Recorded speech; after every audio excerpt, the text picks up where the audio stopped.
Bismillahirrahmanirrahim. Assalamualaikum warahmatullahi wabarakatuh.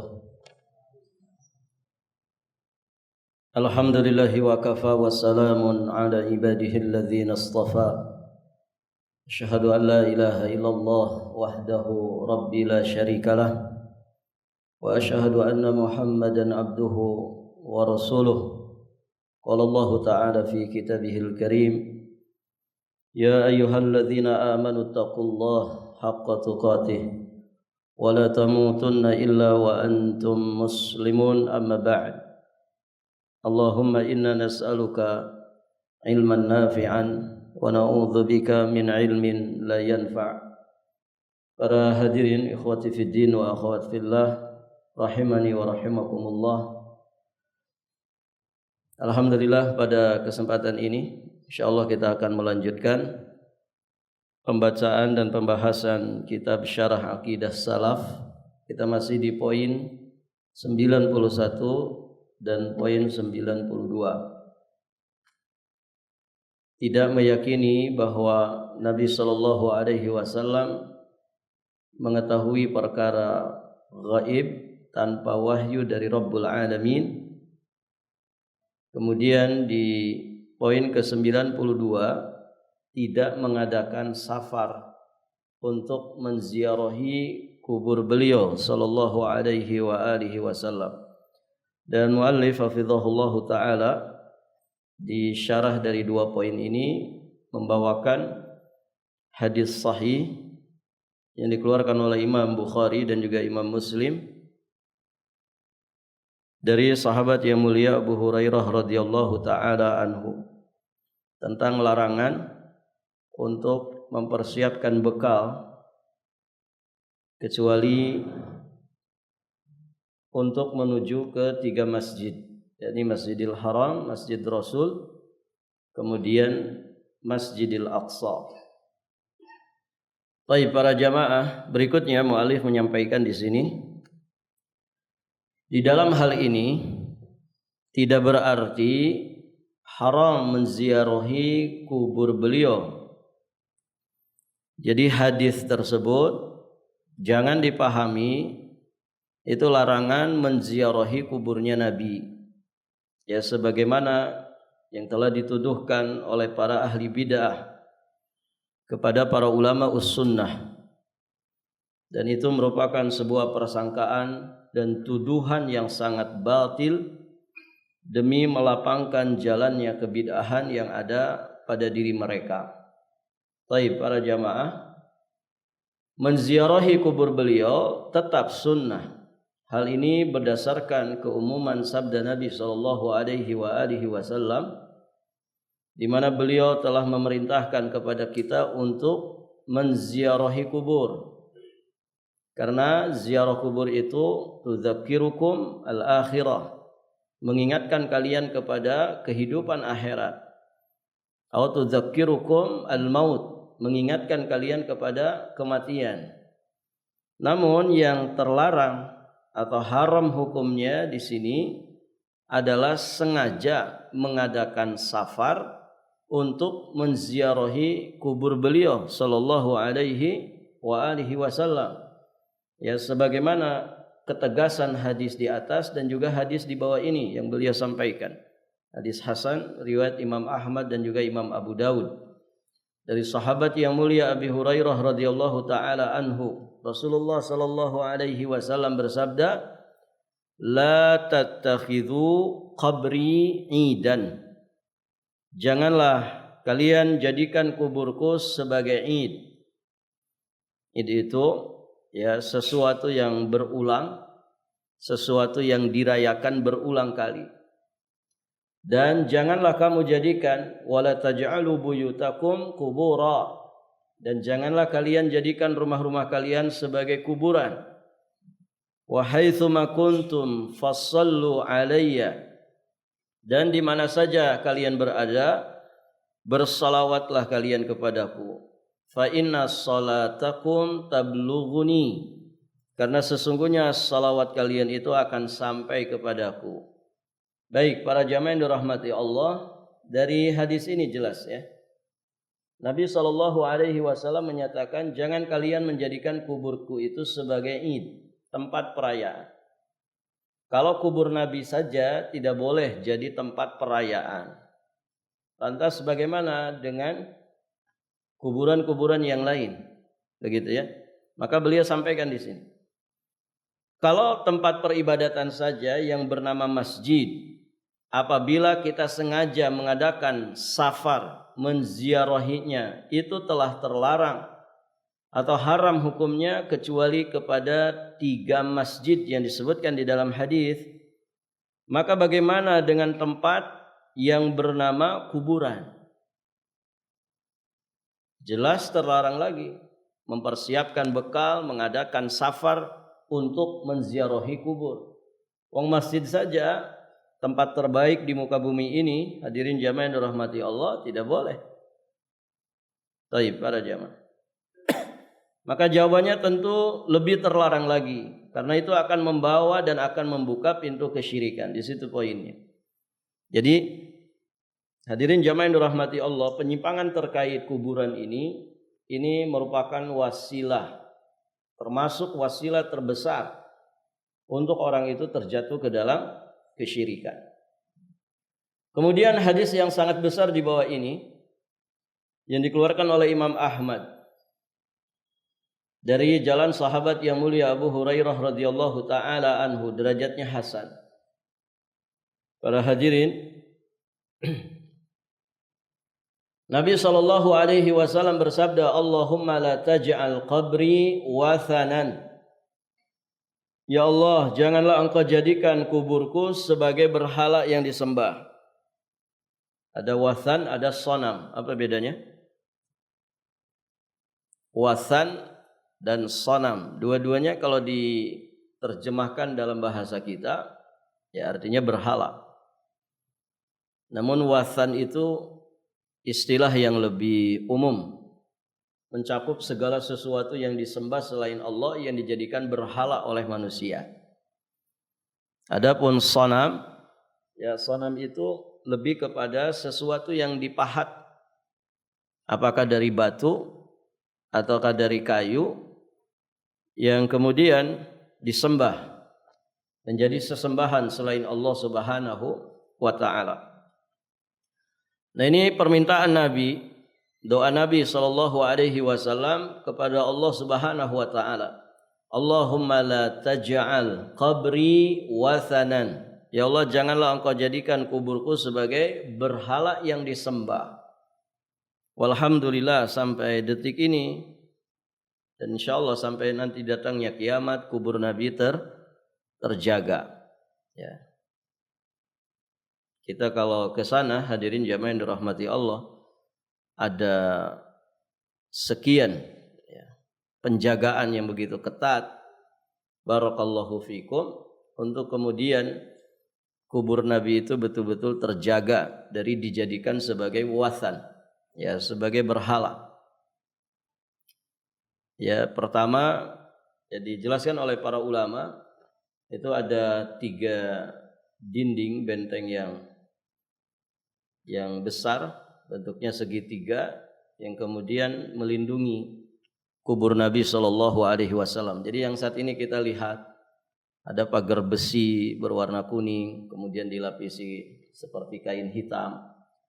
Itu bukan kubur Nabi. Maksudnya kubur Nabinya ada di dalam, dan kubur Nabinya tidak dibangun. Ya, artinya ya kuburan biasa, layaknya kuburan, ya berupa tanah yang ada nisannya. Baik, para jamaah.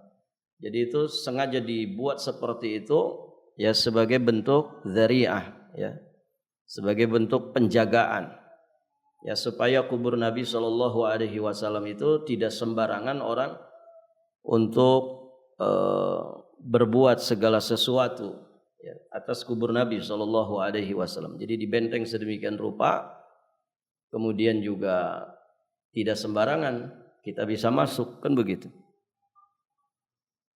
Ada yang pernah masuk langsung melihat kuburnya gitu? Jadi menteri agama dulu ya, insya Allah bisa, ya, atau jadi presiden nanti, insya Allah punya peluang khusus begitu ya. Taib para jamaah. Kalau kita rakyat biasa sepertinya susah. Untuk mengenalkan diri juga pakai apa ya mengenalkannya? Saya hamba Allah gitu. Taib. Jadi kalau antum pejabat tertentu ya ada servis khusus begitu ya. Dan Masya Allah beberapa tokoh negeri ini sudah pernah dapat izin untuk bisa masuk. Taib para jamaah tentu dengan penjagaan yang sangat ketat. Intinya terjaga, terlindungi. Dan hadirin jamaah yang dirahmati Allah, ya belum lagi askari yang berjaga di situ, yang suka teriak-teriak, haja, haram, gitu ya. Taib, belum lagi ada penjaga dari para penuntut ilmu di Masjid Nabawi. Itu bedanya dengan askari. Kalau askari kan pakai seragam. Nah, kalau yang petugas dari sisi syar'inya, para penuntut ilmu itu biasanya pakai jubah, pakai serban. Hadirin jamaah yang dirahmati Allah, terus pakai rompi petugas. Tidak pakai seragam militer, tidak. Nah itu juga sama. Orang-orang yang memang diamanahi, ditugasi ya untuk berjaga di wilayah tersebut. Artinya betul-betul dijaga. Ya karena Nabi SAW beliau juga minta kepada Allah, Allahumma la taj'al qabri wathanan. Kemudian beliau sampaikan, la'anallah qauman ittakhadhu qubur anbiya'ihim masajid. Allah Subhanahu wa taala melaknat. Laknat itu at-tardu minar rahmah. Terusir dari rahmat. Dia lawan daripada rahmat. Allah Subhanahu wa taala melaknat, maksudnya tidak akan memberikan rahmat kepada satu kaum yang menjadikan kubur nabi-nabi mereka itu sebagai masjid. Kuburan tidak boleh jadi masjid, juga tidak boleh membangun masjid di kuburan. Tidak boleh ngubur orang di dalam masjid, tidak boleh membangun masjid di atas kuburan. Baik, para jamaah yang dirahmati Allah, karena ini wasilah yang sangat besar kepada kesyirikan. Dan buktinya seperti itu. Ya banyak orang-orang yang kemudian membangun masjid di atas kubur, barakallahu fikum, atau mengubur orang yang mereka anggap sebagai orang soleh di dalam masjid. Justru haibah masjidnya hilang, tapi kemudian tergantikan oleh haibah dari kuburan tersebut. Jadi orang lebih memuliakan kuburannya daripada masjidnya. Nasallallahu al-afwa wal afiyah wassalam. Baik para jamaah. Jadi kuburan tidak boleh dijadikan tempat perayaan. Kuburan tidak boleh dijadikan masjid. Juga tidak boleh ngubur orang di dalam masjid. Ini 3 poin ini yang disebutkan dalam 2 hadis tadi. Dan di masa ini, hadirin jamaah yang dirahmati Allah, banyak sekali orang menjadikan kuburan itu sebagai tempat perayaan. Ya. Orang itu kalau ngerayain haul, ya biasanya kan juga di kuburannya. Di kuburannya. Bahkan di masa-masa tertentu, barakallahu fikum, mereka ngadain acara itu memang di kuburan. Ya, kalau di sebagian wilayah, hadirin jamaah yang dirahmati Allah, jadi ada istilah hari ketiga, ya. Hari pertama jelas ya. Ada hari pertama dikuburkan dengan ritual-ritual yang mohon maaf terkadang juga jauh dari sunnah Rasulullah sallallahu alaihi wasallam. Nanti di hari ketiga itu ada lagi ritual tertentu di kuburan. Nanti hari ke-7, nanti hari ke-40. Ya, hari ke-40 biasanya sudah mulai dikasih kijing, sudah mulai dikeramik atau dibangun ya di atas kuburan. Dan itu betul-betul dirayakan. Ya, anggota keluarga biasanya bawa perbekalan dari rumah, kemudian mereka makan-makan di sekitar kuburan. Dan tidak jarang kadang mereka kalau makan itu nawarin yang sudah meninggal. Mbah, ayo mbah. Apa bahasa Jawa itu? Pinara apa? Ya. Pokoknya ikut makan gitu. Kita lagi ngumpul nih ikut makan. Kayak dialog, diajak bicara gitu ya. Nah, ini terjadi hadirin. Ya. Nanti hari ke-100 ada ritual lagi. Nanti hari ke-1000, kemudian tiap haulnya, tiap tahunnya. Kalau tiap tahun berarti kan per 360 sekian hari gitu ya. Nanti ada hari ke-1000, berarti setelah sekitar 3 tahunan. Barakallahu fikum. Dan terus seperti itu. Berarti kan ini dijadikan kuburan itu sebagai Id, sebagai tempat perayaan yang dikunjungi, dirayakan berulang kali. Nah, itu yang disebut Id.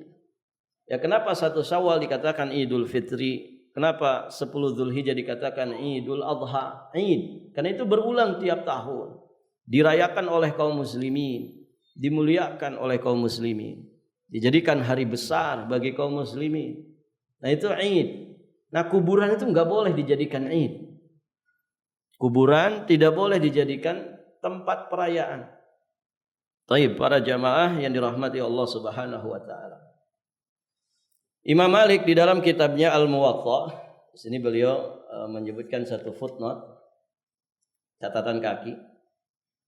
Imam Malik dalam kitabnya Al-Muwatta telah meriwayatkan secara mursal, yaitu dari Zaid bin Aslam, dari Atha bin Yasar. Sesungguhnya Rasulullah sallallahu alaihi wasallam telah bersabda, Allahumma la taj'al qabri wathanan yu'bad.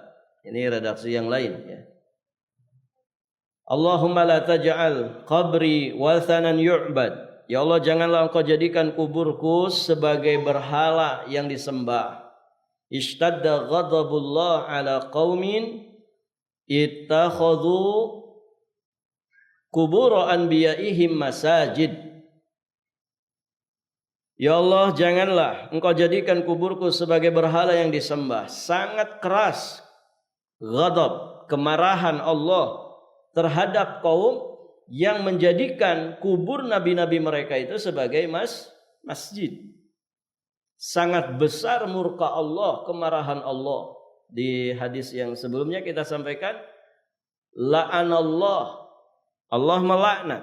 Di sini sangat besar kemurkaan Allah. Artinya ini semua menunjukkan bahwa dosa yang sedang disebutkan itu adalah dosa-dosa yang sangat besar sekali. Kenapa? Pertama, ya disebutkan laknat Allah. Yang kedua disebutkan ishtadda ghadabullah, sangat besar kemurkaan Allah Subhanahu wa taala. Dan semua ungkapan ini menunjukkan bahwa dosa yang disebutkan itu dosa yang sangat besar. Baik, para jamaah yang dirahmati Allah Subhanahu wa taala. Kemudian Imam Ibnu Abdul Bar telah memausulkan. Mausul itu istilah dalam ilmu hadis sebagaimana tadi mursal. Dimausulkan maksudnya disambungkan sanadnya dari jalan Umar bin Muhammad, dari Zaid bin Aslam, dari Atha bin Yasar, dari Abu Sa'id Al-Khudri. Beliau berkata, sesungguhnya Rasulullah sallallahu alaihi wasallam telah bersabda seperti sabda yang di atas. Baik, para jamaah. Berkata Imam Ibnu Abdul Bar dalam mensyarah hadis ini di kitab At-Tamhid, al-wathan itu sinonim dari as-sanam. Tadi sudah kita jelaskan pendapat sebagian ulama ya tentang perbedaan wathan dan sonam. Ya, sebagian berpandangan wathan ya sonam, sonam ya wathan. Sebagian berpendapat wathan itu istilah yang lebih umum. Ya, semua sesembahan selain Allah bisa dikatakan wathan. Sedangkan sonam itu lebih kepada sesembahan selain Allah yang modelnya dipahat. Nah, Imam Ibnu Abdul Bar menyatakan al-wathan itu sama dengan as-sonam, yang artinya berhala, yakni patung yang terbuat dari emas atau perak atau terbuat dari selain itu. Karena segala sesuatu yang disembah selain Allah maka itulah wathan. Baik itu berupa patung ataupun bukan patung. Sebab kebiasaan bangsa Arab, mereka salat dan menyembah kepada patung-patung. Maka dari itu Rasulullah sallallahu alaihi wasallam sangat mengkhawatirkan umatnya mengerjakan sebagaimana yang telah dilakukan oleh sebagian dari umat-umat dahulu, yakni kebiasaan mereka apabila nabi mereka mati, mereka bersimpuh mengelilingi kuburnya. Persis sebagaimana yang telah diperbuat terhadap berhala. Karena itu beliau sallallahu alaihi wasallam bersabda, "Ya Allah, janganlah engkau jadikan kuburku itu sebagai berhala yang disembah." Ada peribadatan orang-orang di luar Islam, hadirin. Jadi berhalanya di tengah, kemudian mereka tawaf, ya, mengitari ya berhala tersebut. Nah, ini sebagian manusia melakukan hal tersebut kepada kuburan. Ya, jadi tawaf di kuburan. Ada i'tikaf di kuburan. Ya, beribadah di kuburan, berdoa di kuburan. Ya, maksudnya doa minta-minta kepada orang yang sudah mati. Rasulullah sallallahu alaihi wasallam telah memperingati para sahabatnya dan juga seluruh umatnya dari perbuatan yang sangat buruk yang pernah dikerjakan oleh umat-umat terdahulu, di mana mereka salat menghadap kubur-kubur nabi-nabi mereka dan mereka jadikan kubur-kubur itu sebagai kiblat dan masjid, persis seperti perbuatan kaum penyembah berhala terhadap berhala-berhala mereka. Mereka sujud dan membesarkannya, dan yang demikian itu adalah syirkul akbar, kesyirikan yang besar. Baik para jamaah, dan memang demikian ya. Kalau kita kunjung ke tempat-tempat begitu, kita akan menyaksikan fenomena yang mirip-mirip seperti itu. Ya. Saya pribadi pernah datang ke beberapa tempat yang ya dianggap kubur wali begitu kan. Barakallahu fikum. Dan di sekitarnya banyak kuburan yang lain gitu ya. Bukan hanya wali yang dimaksud. Itu orang-orang di situ aneh-aneh begitu kan. Ada yang pernah saya saksikan dengan mata kepala saya sendiri. Ada yang kuburannya itu sampai dipeluk ya, sambil nangis-nangis dia di situ. Entah apa yang sedang ada di dalam hatinya, yang sedang mungkin dibisikkan begitu ya. Allahu a'lam, nangis-nangis di situ. Ada juga yang kumpul, mereka baca wirid-wirid tertentu. Ada juga yang sedang memutari. Barakallahu fikum. Dan luar biasa gitu ya, kuburan itu kayak pasar. Saking banyaknya orang. Dan Masya Allah, hadirin jamaah yang dirahmati Allah, saya mendapati orang-orang ini ketika berjalan menuju kuburan itu begitu tertib, disiplin, dan tertata rapi. Ya. Allahu alam, mungkin ada komandonya begitu ya. Dari semenjak turun dari bis, mereka itu sudah menata jalan mereka. Dan pemandangan itu tidak pernah kita lihat ketika orang misalkan masuk Masjidil Haram, masuk Masjid Nabawi, apalagi masuk Masjid At-Tin gitu ya. Tapi kalau masuk kuburan, Masya Allah, ya semua pandangannya tertunduk, jalan berdua, beriringan gitu ya. Maksudnya barisnya itu dua-dua. Dan memang ditata banget gitu. Nah, kira-kira model-model begitu tuh apa? Pembangkitnya apa, ikhwan? Pendorong mereka melakukan hal yang seperti itu apa kira-kira? Kok jalannya sampai ditata sedemikian rupa? Udah boleh sembarangan, apalagi lari-lari gitu ya. Ya. Sebagian kita mungkin kalau sudah dikumandangkan iqamat, dia buru-buru gitu ya. Pengen dapat ruku, ya. Bisa sampai lari-lari. Ini enggak ada yang begitu. Ini kira-kira pendorongnya apa ini? Pendorongnya apa? Pendorongnya. Karena saking memuliakannya. Mereka saking memuliakan, mengagungkan ya kuburan yang akan mereka tuju. Begitu kan? Sama kalau orang lewat di depan orang terhormat. Ya. Di depan presiden kah atau siapa gitu.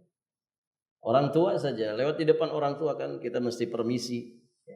Itu ada takrim, bentuk memuliakan, bentuk menghormati, dan bentuk mengagungkan. Baik para jamaah, seharusnya berjalan model begitu itu kan berjalan menuju masjid. Alaikum bisakinati wal waqar. Begitu kan?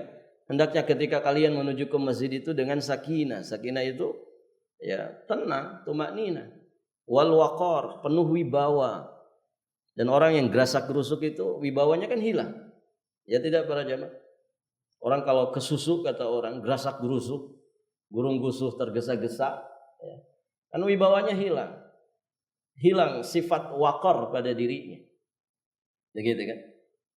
Nah itu seharusnya melakukan yang seperti itu saat kita menuju masjid. Alaikum bisakinati wal waqar. Begitu pesannya Nabi kalau kita menuju masjid. Hendaknya kita tumaknina, kemudian berjalan dengan penuh kewibawaan, tidak tergesa-gesa, tidak kesusut, tidak terburu-buru. Baik, para jamaah yang dirahmati Allah Subhanahu wa taala. Nah, demikianlah ya, fenomenanya begitu. Jadi betapa ya kuburiyun itu mereka betul-betul mengagungkan kuburan, mengagungkan orang-orang yang dikubur di situ. Melebihi pengagungan dan kekhusyuan, ketumakninahan mereka saat ada di rumah Allah Subhanahu wa taala. Baik, para jamaah.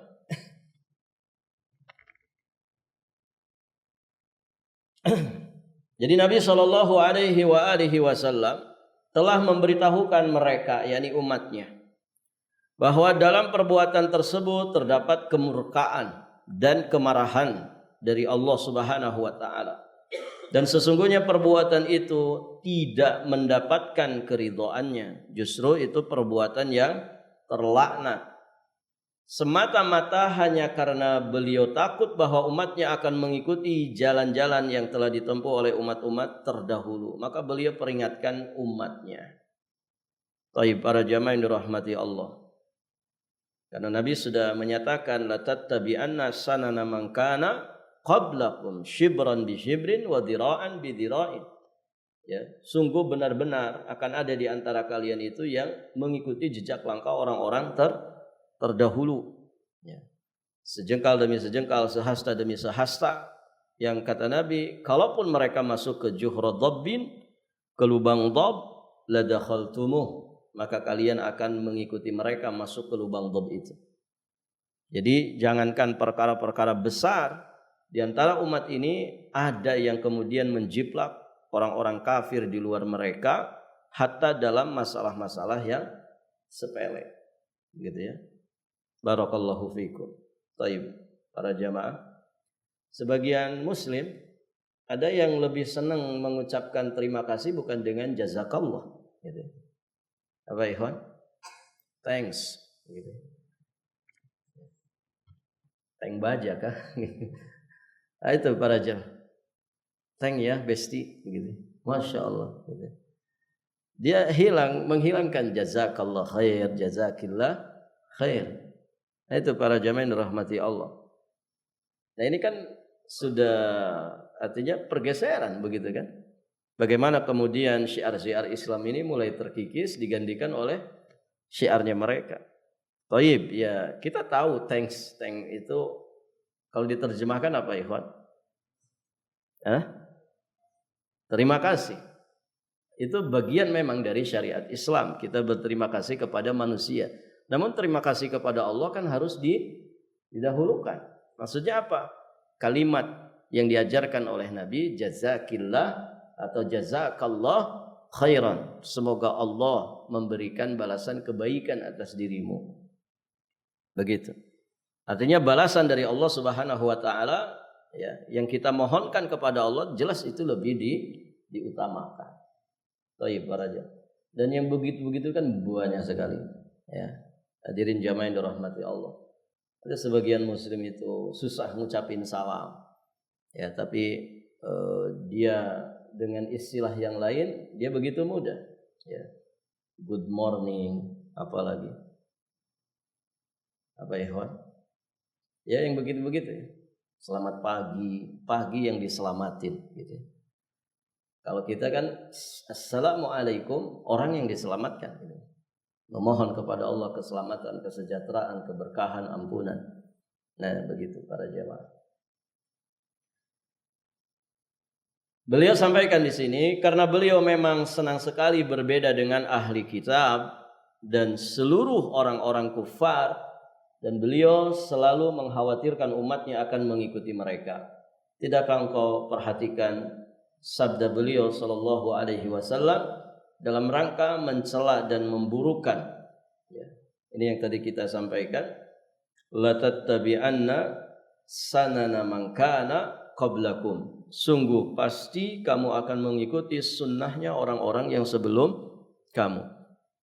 Dan penyimpangan-penyimpangan yang ada di masa ini itu mesti selalu ada pendahulunya. Antum coba sebutkan penyimpangan apa di masa ini. Kira-kira ada nggak pendahulunya? Pasti ada. Dosa pertama itu apa? Dosa pertama yang terjadi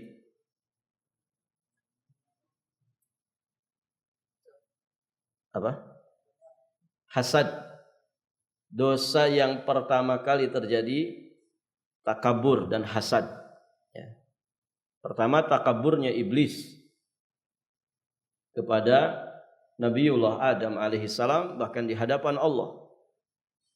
Aba wastakbara wa kana minal kafirin. Diperintah oleh Allah sujud ya kepada Nabiullah Adam alaihissalam, sujud tahiyyah. Aba wastakbara, iblis enggan. Iblis enggan dan dia bersikap sombong. Sombong itu merasa di atas, merasa lebih baik. Dan itu betulan diucapkan oleh iblis, ana khairum minhu, khalaqtani min nar wa khalaqtahu min tin. Saya lebih baik dari Adam. Adam kau ciptakan dari tanah, aku engkau ciptakan dari api. Versinya iblis, api itu lebih baik daripada tanah. Api itu lebih istimewa, lebih utama daripada tanah. Ini dosa sombong. Dosa sombong. Ada sekarang orang sombong, ikhwan? Ada. Banyak sekali. Ana lebih baik dari dia. Ana lebih kaya dari dia.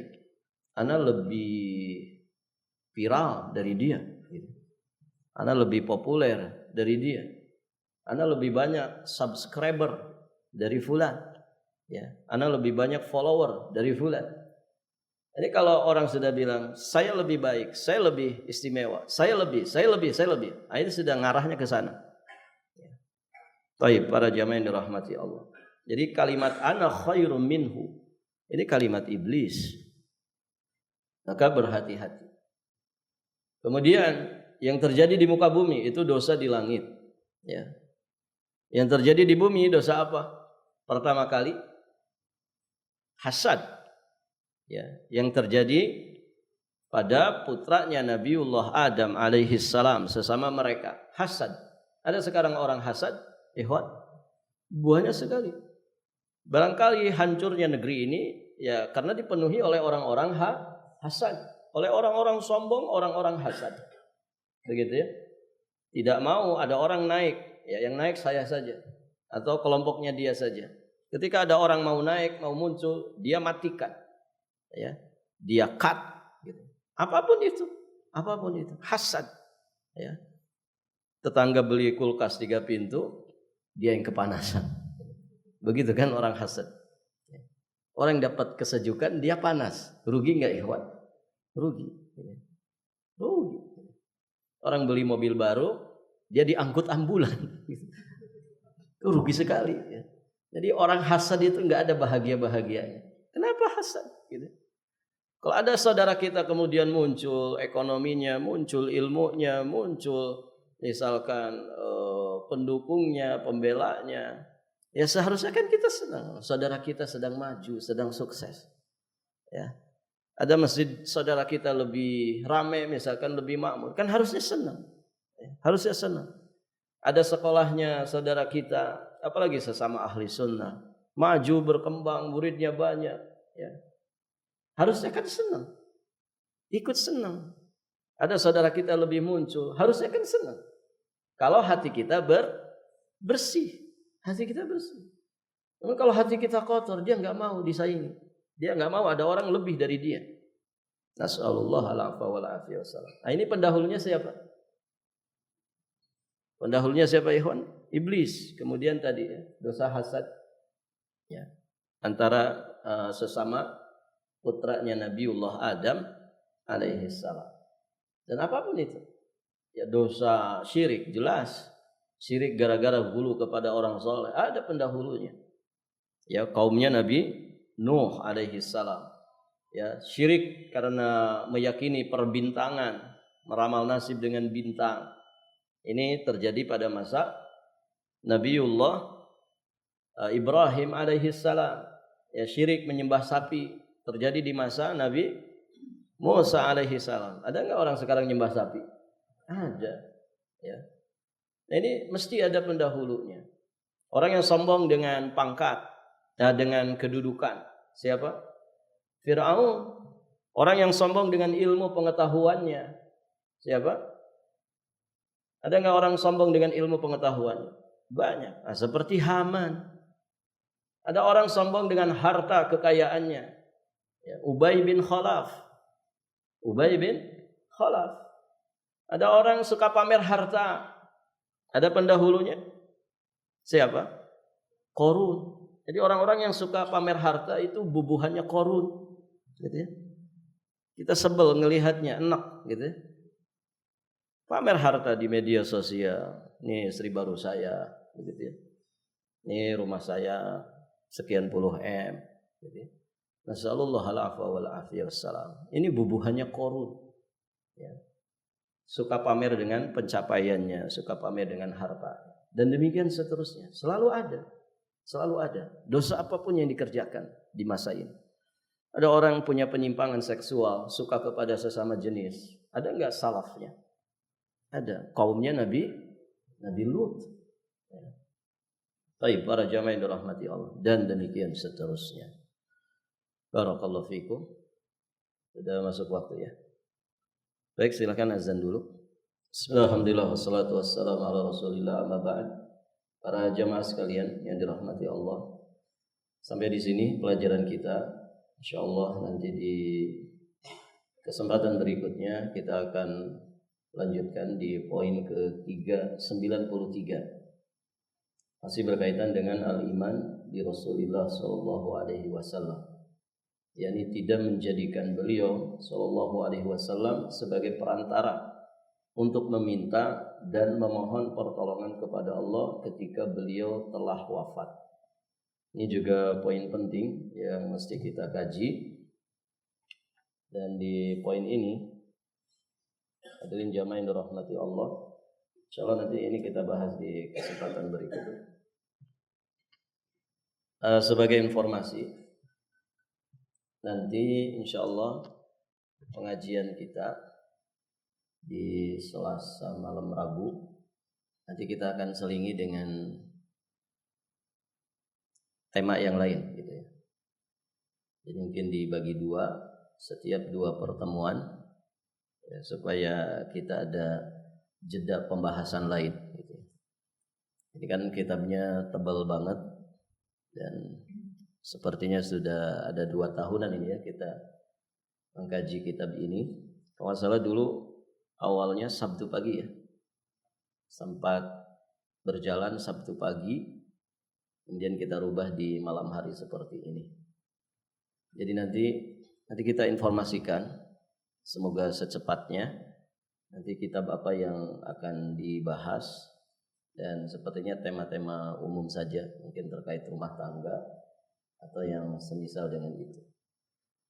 Dan nanti insyaallah formatnya 2 kali pembahasan ini, nanti 2 kali pertemuan pembahasan yang baru.